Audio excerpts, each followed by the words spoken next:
Story of the time Miley Cyrus went to my elementary school. So I was in first grade, and all the cool kids sat at the round table during lunch. And one of the cool kids was absent one day, so I ended up sitting there. I sat next to this girl named Riley. And over the school year, me and Riley became really close friends. One day at the lunch table, she told me she had a really, really big secret that she could only share with me and that I can't tell anybody else. She told me that she was Hannah Montana. And at first, I was a little bit confused because I saw Hannah Montana on TV and she didn't really look like her that much. But then she had told me that her hair was just a wig because her hair was blonde and her actual hair is brown. And her family told her that she had to tell everybody her name was Riley, but in reality, her name was Miley. She invited me over her house to see her walk-in closet and to also show me herself without her wig. Little first grade me was so hype about joining the cool table, but not only that, now I was friends with Hannah Montana. So I went to her house and then soon realized she wasn't Hannah Montana. This is another road rage story. I really don't know what to call it, so I'm just gonna get into it. So I was on the main highway in my area, and I had went into a jug handle to go on the opposite side of the highway. I think only New Jersey has jug handles. I'm probably wrong, but comment down below and let me know. But basically, it's like you make a giant circle and then you get to a stoplight and then it tells you can go left onto the opposite side of the highway. So there was a car in front of me and they had an Ohio license plate and there weren't really any cars around us because it was really late at night. The light had turned green and they weren't going. I'm not talking 3 seconds, I'm talking 10 seconds. So I honked my horn just to be like, okay, go. And they were not happy with that. So they start inching forward, brake checking me every second until we're in the middle of the intersection. And the only other car on the road was this big bus waiting for the light to turn green so that they can go straight. He was doing this to me until the light had turned green. The bus driver even honked at him. When we finally got on the main road, the bus driver drove in between us, forcing the guy to swerve into an exit. Since Valentine's Day is coming up, I thought I would share a story that hits home a little bit. I'm going to share my first boyfriend heartbreak story. This dates back to when I was in 4th grade. This is my first experience. So no, I wasn't in love or anything like that. But it's my first little ouch moment. So there was this boy, we're gonna name him Tom. Me and Tom lived very close to each other. Oh my god, he's gonna see this, I can't. But we were in walking distance from each other. And he wasn't there since kindergarten, but he moved to my school, I'm pretty sure in 4th grade. And since we lived so close, he was on my bus. So the second I saw him, I was like, oh my god, he's so cute. And he quickly became friends with my friend group because my friend group was all people that lived near me and was on my bus. This is going to be a few parts, but I'm going to post them right now. So yeah, Tom quickly joined the friend group circle. And back then, all of my friends had one of those Samsung slide phones. And my parents wouldn't let me get one. But eventually, they got me an iPod 4. So I was able to download this texting app and then get all their phone numbers and text them. And let me just tell you something real quick. It's not like we were all in a friend group closely. It's just that he was friends with my friends. So it's not like he was necessarily friends with me. But that didn't stop me. I was so eager to just talk to this boy. I remember the second I figured out how to download that texting app, I asked him for his phone number. And the second I got his phone number, I'd text him and be like, hey, do you want me to walk over and we can hang out today? Or hey, do you want to call on the phone? Or hey, do you want to go on Uvu? I was so obnoxious and so persistent. I just wanted this boy to give me attention. And I remember that he wouldn't answer me that much. And it made me want him even more. So let's fast forward a little bit. Eventually, our friend group started forming a little bit closer, meaning I was a part of it. And sometimes we would all hang out after school. Coincidentally, my best friend at the time, her twin brother, became best friends with Tom. So after school, me and her would sometimes walk over to his house and watch him play the sport he plays in his driveway. And I know this isn't relevant to the story, but I need to add this in there. I guess this is also the story of the time I found out what a tampon was. So yeah, we were hanging out and he told us what a tampon was. So that was pretty interesting. Anyway, so fast forward again. Come to find out, this boy started to like me back. And honestly, I think I was just annoying him so much. I don't think he actually liked me back. I think it was just the type of thing leave me alone, not fine, I'll date you. This just triggered my toxic, desperate, begging for attention character to come out even more. I started texting him a million more times a day until one day he got sick of my shit. This is the story of the time that I got caught shoplifting. So I was friends with this girl, I think it was my freshman year of high school. And one day we decided that we wanted to go to the mall after school. So her mom picked us up, and my friend had decided to take out all of her books out of her book bag and just bring her empty bag. I don't remember talking about it like before we got there, but we were talking about how earlier that day in one of our classes, this kid that we were friends with was talking about how he finessed a backpack right from Kohl's and nobody even noticed. So we were like, wow, is it really that easy? Like, let's do it.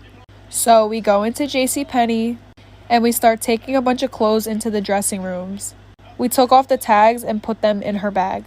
As she was leaving, she decided she wanted to finesse a new purse. So she was like, here, take my bag and then I'm going to take a new one. So then we literally stand in the middle of JCPenney and we start praying that we don't get caught, like for part 2. So part 2 of getting caught shoplifting. So here me and my friend are literally praying, like holding hands and everything, like bowing our heads, just asking God, please, like, can we not get caught today? And we see this fat motherfucker, literally chasing us down, like, yeah, return the bathing suits, I saw you steal them on the camera, blah, blah, blah, give me your bag. So we were like, ah, shit. So then we walk back in JCPenney. They take us in this back room. And mind you, I walked out holding the bag with all of the stuff. She was only holding the purse. And her purse, like the felony charge, like, or whatever, was $50. And then mine was $539 because that's how much all of it added up to in the end. So we were only like 14. So to scare us, they called the cops.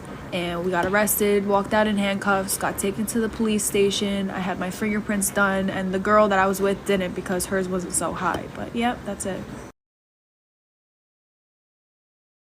So honestly, I was kind of terrified to call my mom because she was at work, and like I kind of felt bad to call her and be like, hey mom, like I'm gonna get arrested, just so you know, like won't be home later.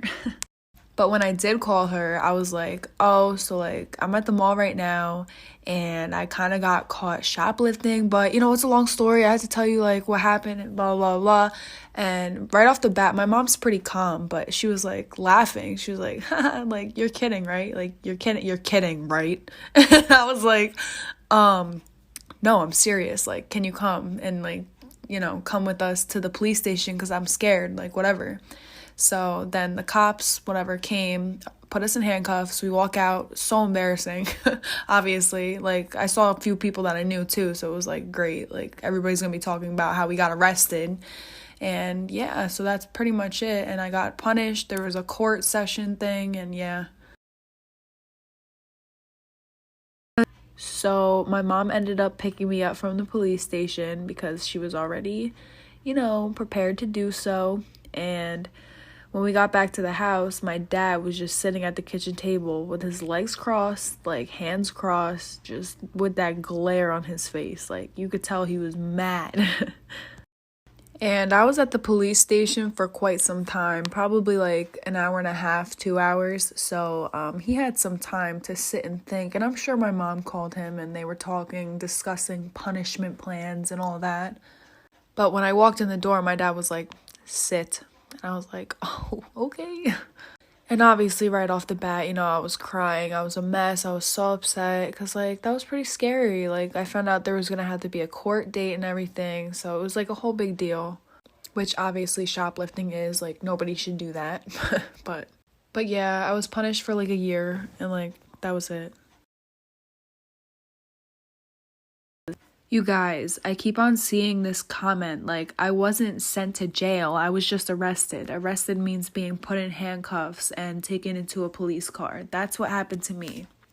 I was not sent to jail, I never spent any jail time, I was only 14 years old.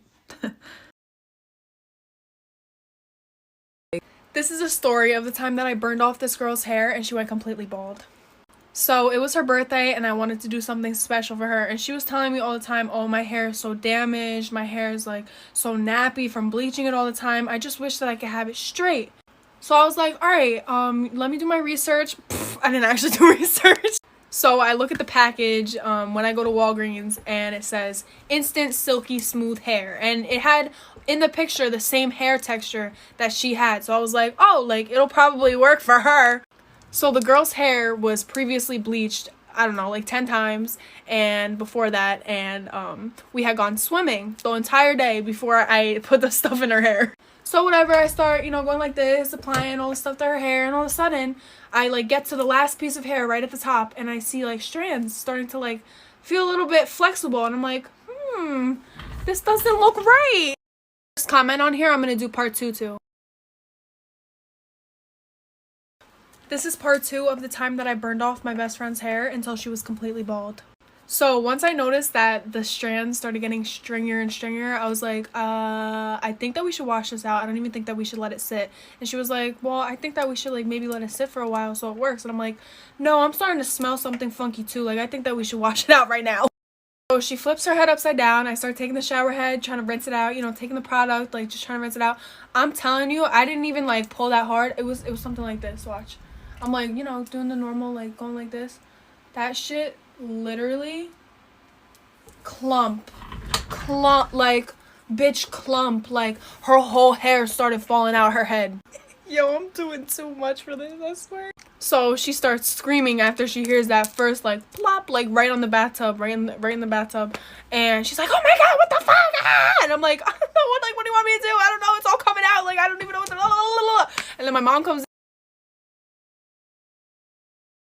Okay, so my mom comes in and she's like, oh my god, what's going on, whatever. And I'm like, Mom, like I don't know, but her hair is just in the bathtub right now, like it's not even on her head anymore, and like I don't even know what to do. And she started crying, she started screaming, and like I don't blame her. If that happened to me, oh my god, I would go off, like just like she did. Like I don't blame her at all. And so I felt so bad, and like my mom still doesn't even know this, and like I'm so ashamed that I did this. Honestly, I feel so bad, like you don't understand. But so I was so upset that I was gonna lose this girl as my friend, because she was my best friend at the time, and like I was a freshman in high school. I was 14 years old, and so I went in my mom's wallet and I took the money out of her wallet and I gave it to her, and I was like, please, like don't stop being my friend. I'll give you this is all the money that I could find right now, like please get a wig and be my friend still, because like I don't want to lose you as a friend. So she lied to her mom and said that she didn't get any money from me, and she stopped being my. So, okay, I don't know if this is true, 100% true. This is what I just heard from people that were friends with her at that time when I stopped being friends with her, like after they stopped being friends with her, if that makes sense. But from what I've heard is that she told her mom that I didn't give her any money, and it makes sense because her mom started texting me and saying like, oh, you better give her money for like her hair, like you ruined her life, like now she can't go to school anymore, like now she's gonna be so super insecure and like is never gonna go out again, and until her hair grows back, it's gonna take months for that, blah blah, maybe even years. And so she ended up, I mean, I don't know if this is true, this is what some girl told me, but some girl told me that she used the money that I gave her to buy like clothes and like Beat headphones for herself, and then she told her mom that I didn't give her any money, so then her mom ended up buying her hair. But it's a blessing in disguise, honestly. Like now she has healthy hair, like I gave her like a renewal, like took away all her bad hair, gave her new hair. So this is a story about a badass bitch who literally rented a fucking hotel room just so that I could do her nails. So she started going to me when she lived in my town at my house. She moved about an hour away, and it was really hard since I'm traveling to find a place where I could do her nails at. But she ended up texting me sometime last week saying that she didn't want to cheat on me and she really wanted her nails done by me, so she was going to get a hotel in my town. So that's what that girl right there, that pretty ass bitch right there, that's what she did. She rented a hotel room in my town so that I could come to her, and if that doesn't scream OG supporter, I don't know what does. Like, don't even if you're not like this, then don't even talk to me. Nah, I'm playing. Like, if you move an hour away and you end up cheating on me, like that's like any relationship, so I understand. No, I'm kidding, that's fucked up. But you see these shits, you see these Halloween ass bougie ass nails, like damn, like they fit her, like they look so good on her. This is a story of the time that I got caught making out with a boy at a movie theater. So me and this kid were talking, I met him at school, and he had asked me one day if I wanted to chill with him, go to the mall, and then later go to the movies. And in high school, if a boy asked you to go to the movies, you know what was about to go down. And just to clarify, that means to make out, nothing more. I just want to make that clear. And nothing wrong with that if you do end up doing anything more, but not me. So it was me, my friend, him, and his friend. So we spent most of the day at the mall and then made our way over at nighttime to the movies. And we went to the latest movie. I think it was like 10 o'clock, but that was the last showing for the night. We got thirsty while we were watching the movie, so me and the kid I was talking to walked to the snack stand, but they told us that they were closed and the register was shut down. And being 15 years old, I caused a whole scene and tried to talk to the manager, but they weren't having it.